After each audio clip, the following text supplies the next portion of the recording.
भी देख सकते हैं।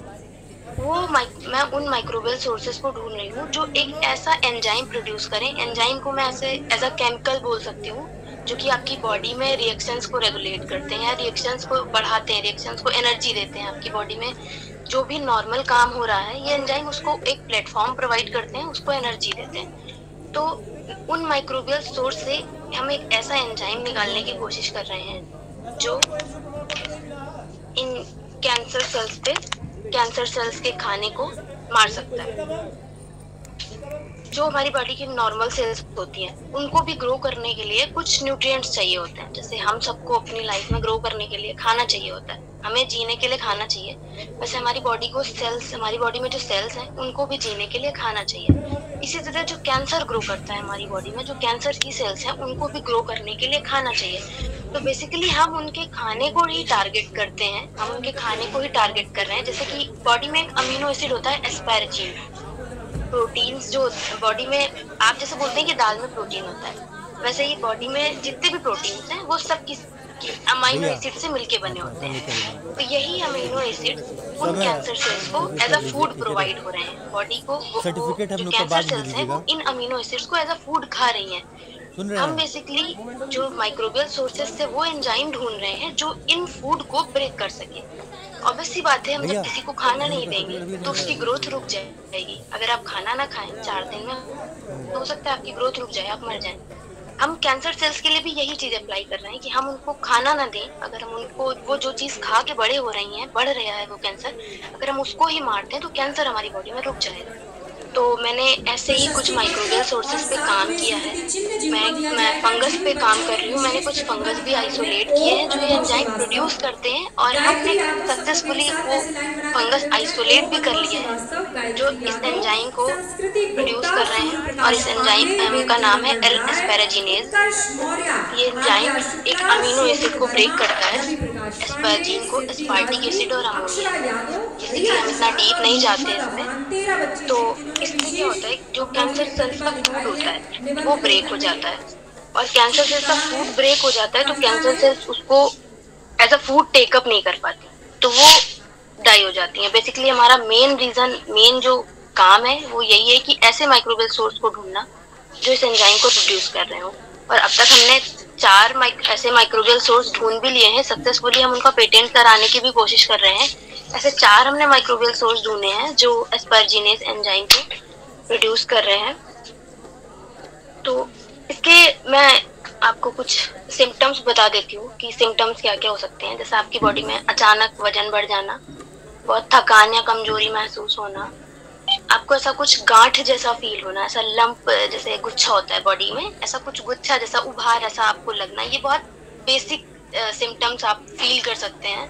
त्वचा के रंग में बदलाव होना, या आपको पाचन की समस्या या कब्ज की समस्या रेगुलर रहना, आपकी आवाज बदल जाना, या जोड़ों मांसपेशियों में दर्द होना, घाव, आपका कोई भी घाव है आपकी बॉडी में बहुत लंबे समय तक ठीक नहीं हो रहे हैं, आपको भूख कम लग रही है, आपको आपके पैरों में या घुटनों में दर्द रहता है, इस तरीके के ये एक सिम्टम्स हो सकते हैं। और बेसिकली रीजंस क्या है, सबसे मेन जो हम आते हैं रीजंस, कारण क्या है जिससे ये कैंसर हो रहा है।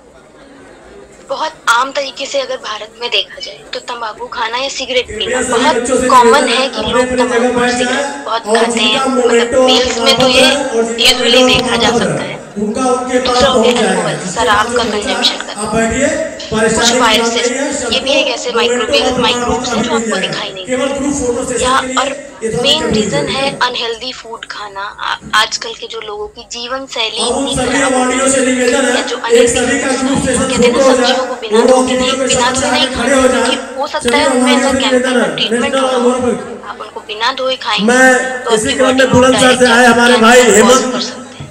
सिंह जी को मैं बुलाना चाहूंगा कि वो एक नेशनल अवार्डी है और काफी चर्चित चेहरे हैं। मैं चाहूंगा कि अतिथि महोदय से इनको जो सम्मान करें। बॉडी में कैंसर कॉज हो सकता है।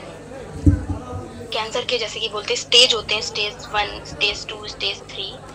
कैंसर ट्रीट किया जा सकता है। कैंसर के लिए सर्जरी होती है, कीमोथेरेपीज होती हैं, इम्यूनोथेरेपीज होती हैं, हार्मोन थेरेपीज। इसमें हम बहुत डीप नहीं जाते, दवाइयाँ दी जाती हैं या सर्जरी करके उस गुच्छे को बाहर निकाल दिया जाता है। हम जो बेसिकली काम कर रहे हैं वो इम्यूनोथेरेपी पे काम कर रहे हैं, कि हम ऐसे माइक्रोबियल सोर्स ढूंढेंगे जो इस एंजाइम को बनाएगा, जैसे कि मैंने आपको बताया एल एस्पैराजिनेज इस एंजाइम को बनाएगा। और ये एंजाइम बॉडी में, जब हम बॉडी में पेशेंट्स को देंगे, जो कैंसर पेशेंट्स हैं, जब हम ये एंजाइम बॉडी में देंगे तो वो कैंसर सेल्स के फूड को ब्रेक कर देगा, कैंसर सेल्स को उनका खाना नहीं मिल पाएगा और कैंसर सेल्स मर जाएंगी। This is a simple concept behind our research कि हम बस उनके फूड को टारगेट कर रहे हैं। तो हमारा मेन काम है ऐसे माइक्रोबियल सोर्स को ढूंढना। आप कैसे बच सकते हैं, अगर मैं सिंपल आपको बताऊं तो आप एक ग्रुप फोटो के लिए सभी लोग खड़े हो जाए सामने, जो भी बाहर से आए हुए हैं, चाहे गोरखपुर का वार्डी है, सभी से निवेदन है कि एक बार ग्रुप फोटो सेशन के लिए आ जाए। फाइबर युक्त आहार का सेवन करें, ऐसा खाना खाएं जिसमें प्रोटीन और विटामिन ज्यादा से ज्यादा मात्रा में हो। ज्यादा फैटी चीजें, वसा जो बोलते हैं, तेल, बहुत ऑयली फूड्स खाने से बचें। बचपन में जितनी भी वैक्सीन डॉक्टर्स आपको बताता है, अपने बच्चों को जरूर दिलाएं जो सारी वैक्सीन, क्योंकि ये भी ऐसा होता है कि फ्यूचर में जाके, हमें स्टार्टिंग में नहीं पता चलेगा, लेकिन फ्यूचर में जाके ये आपके लिए कैंसर कॉज कर सकती है।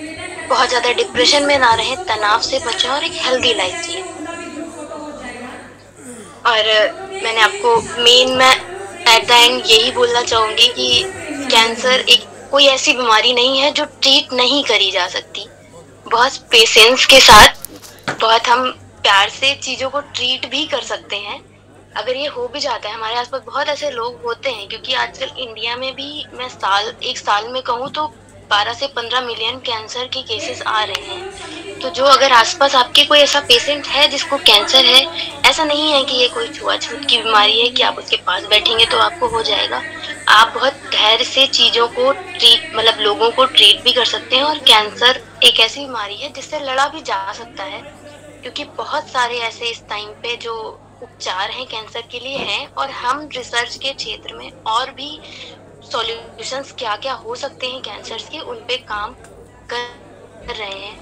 और मुझे ऐसी उम्मीद है कि जल्दी ही रिसर्च के क्षेत्र में ऐसी वैक्सीन और भी वैक्सीन आएंगी जिससे कैंसर इजीली ट्रीट किया जा सकेगा फ्यूचर में। और एट द एंड मैं वैक्सीन का नाम बताना चाहूंगी, मेनली वुमेन्स के लिए, औरतों के लिए, एक सर्वाइकल कैंसर होता है, गर्भाशय का कैंसर जिसको बोलते हैं, वो आजकल भारत में औरतों में बहुत ज्यादा देखा जा रहा है। उसके लिए एक वैक्सीन भी आई हुई है मार्केट में, HPV वैक्सीन जिसको बोलते हैं, ह्यूमन पैपिलोमा वायरस वैक्सीन। मैं आप लोगों को यही रिकमेंड करूंगी कि अगर आपके घर में 15 से 26 के बीच में कोई भी लड़की है तो उसको ये वैक्सीन जरूर लगवाएं, ताकि आगे चल के उनको गर्भाशय का कैंसर, जो कि बहुत यूजुअली देखा जा रहा है इस समय भारत में, वो ना हो।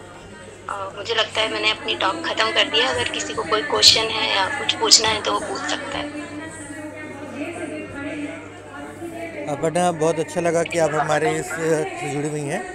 तो हम चाहेंगे अपना फीडबैक आप दें कि यहाँ पे जुड़ के आपको कैसा लगा, और उसके बाद से हम लोग क्वेश्चनायर करेंगे। हमारे जो टीम के लोग हैं, आप लोग इनसे क्वेश्चन भी पूछ सकते हैं। तो पहले हम लोग अपर्णा का एक्सपीरियंस लेते हैं कि मैडम आपको ये हमारे इस चौपाल पे, जो माता की चौपाल है, इस पर आके कैसा लगा आपको? मुझे लगा कि हाँ, आप लोग बहुत अच्छा काम कर रहे हैं। बहुत ऐसे लोग हैं भारत में अभी जो अवेयर नहीं है कैंसर को लेके। तो बहुत अच्छी चीज है ये कि आप बहुत सिंपल तरीके से या बहुत सिंपल भाषा में लोगों को ये समझा रहे हैं कि कैंसर क्या है। तो thank you for inviting me. Okay, हमारे साथ में और भी लोग जुड़े हुए हैं। मैं चाहूँगा एक एक करके आप लोग अपना क्वेश्चन जो है वो इनसे पूछ सकते हैं।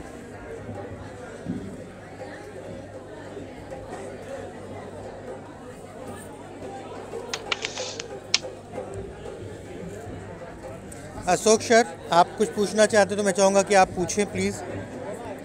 अशोक सर, आप क्वेश्चन पूछ सकते हैं। फिर अंकुर जी, अशोक सर, अंकुर जी, प्लीज़ आप लोग क्वेश्चन करें।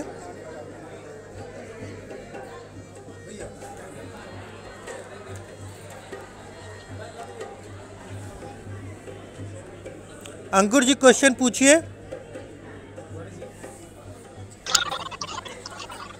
बहुत अच्छा लगा पटना जी से की बातों को सुनकर, कैंसर को लेकर उन्होंने बहुत करके आ रहे थे।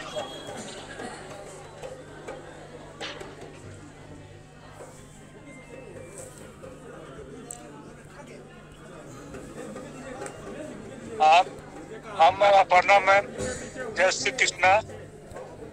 हम विगत 15 से कैंसर से झेल रहा हूँ। 2015 से 2 ऑपरेशन हो गया। पहले मुझे थाई में था, वो ठीक हो गया। अभी मैं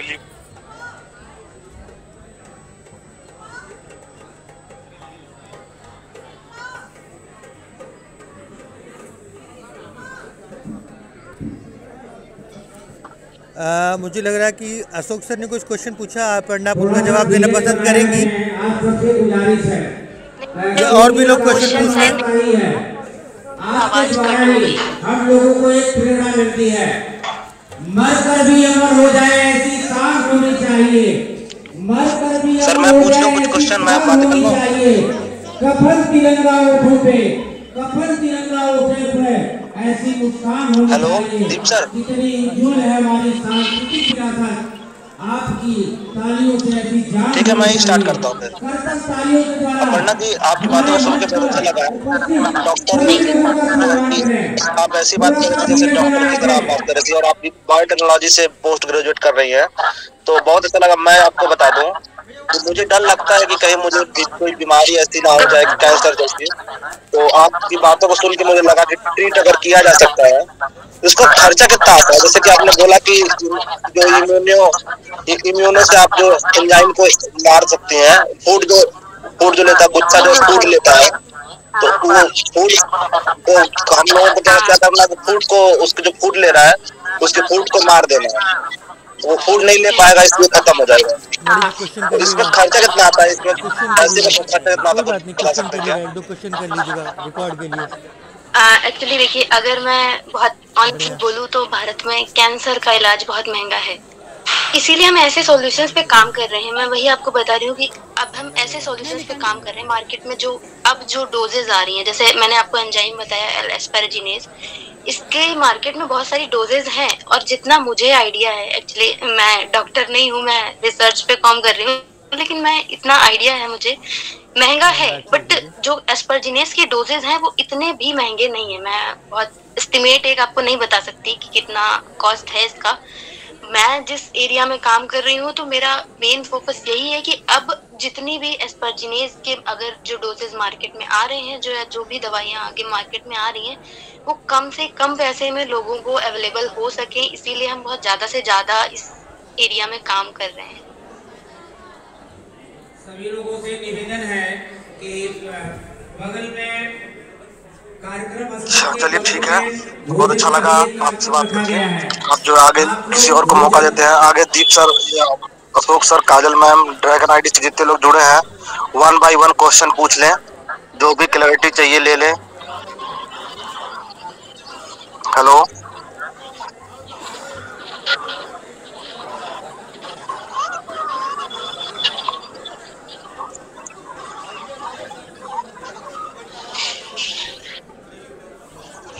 तो किसी को कुछ क्वेश्चन नहीं पूछना है। दीप सर कहाँ गए? दीप सर हेलो। सौम्या आईडी से कौन जुड़ा है? सौम्या और काजल आईडी से कौन जुड़ा है? प्लीज़ आप वो करें।